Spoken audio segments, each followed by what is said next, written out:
Okay, happy May 18th. I hope you guys are well. I'm so excited to be back to making these videos. I missed you guys. And so we're going to be in our packet again. And remember, this packet is a personal financial literacy packet. And we're in student handout 4. I'm skipping the quiz that's attached to it. I hope you guys don't mind. I'm sure you don't.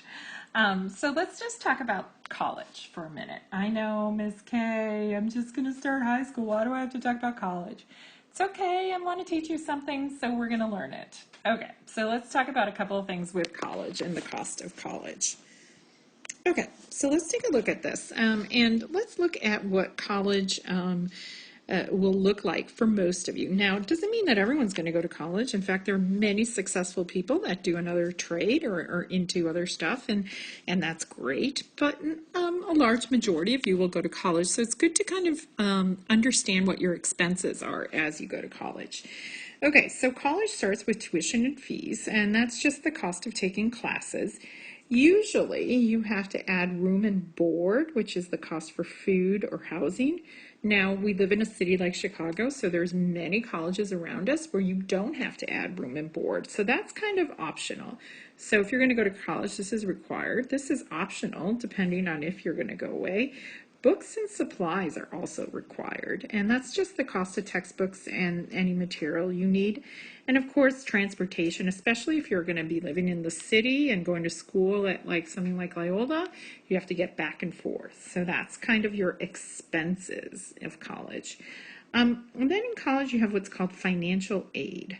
And what this looks like is scholarships are money given based on talents, grades, or other circumstances. And most of you are familiar with scholarships because you have scholarships at our school, but sometimes you get scholarships based on different things. Grants are money given, usually based on the student's financial needs. So grants are usually given to lower income families.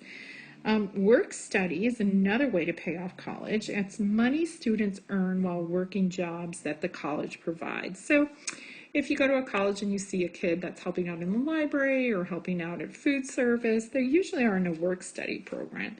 And the final thing to pay for college is loans. You borrow this money and you repay it after college, usually with interest. Okay, so that's what we're looking at today. Okay, so let's take a look at some examples.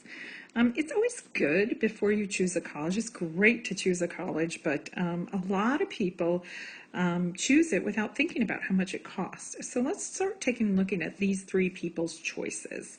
So Leo, he's going to go to a 4-year university. His tuition is $7,800. His room and board is $9,000. So Leo's probably has to live in the college.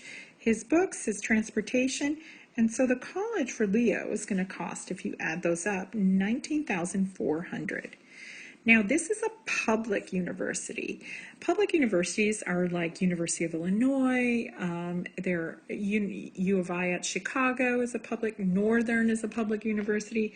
Those are universities that usually the state runs. Private universities are like DePaul and Loyola.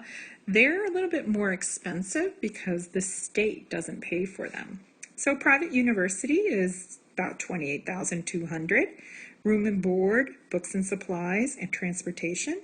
So Kate has to pay $40,000, and that's per year. So finally, we have Ben, who is going to go to a 2-year community college. And that's like Wright College or Malcolm X. And it's going to cost him $4,100. He's living at home, so it's 0 room and board. Books and supply, transportation, he's at $6,600. And a lot of time, community colleges are free, and I think in the city of Chicago they actually are if you live in Chicago. So let's look at Leo. Leo qualifies for a total of $6,200 in scholarships and grants, and he will earn $2,700 through a work study program. Including financial aid, what would his cost be? Well, all we do is take whatever Leo's cost is, and we subtract how much he's getting, and that's how much he has to pay.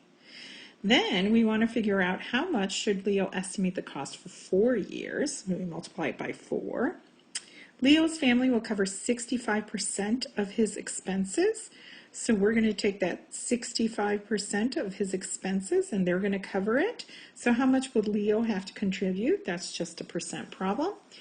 And if Leo has 4 years to save in the amount he needs for his first year of college, how much should he save? And that amount is $76.56 each month. Each month he needs to save. And then he'll be okay. Okay, so that's some examples of what you would do here. Let's clear these drawings and go to the next page. So we're going to look and see here.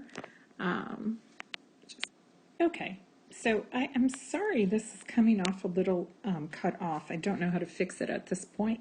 But these are the answers for question 2 and 3. I want you to just kind of take a look at them and see how they were found. And you will be doing questions 4, 5, and 6. And then homework number 4 is for you. So really that's it for you guys today. I gave you the answers for 2 and 3. You're going to be doing 4, 5, and 6, and then homework number 4. Okay?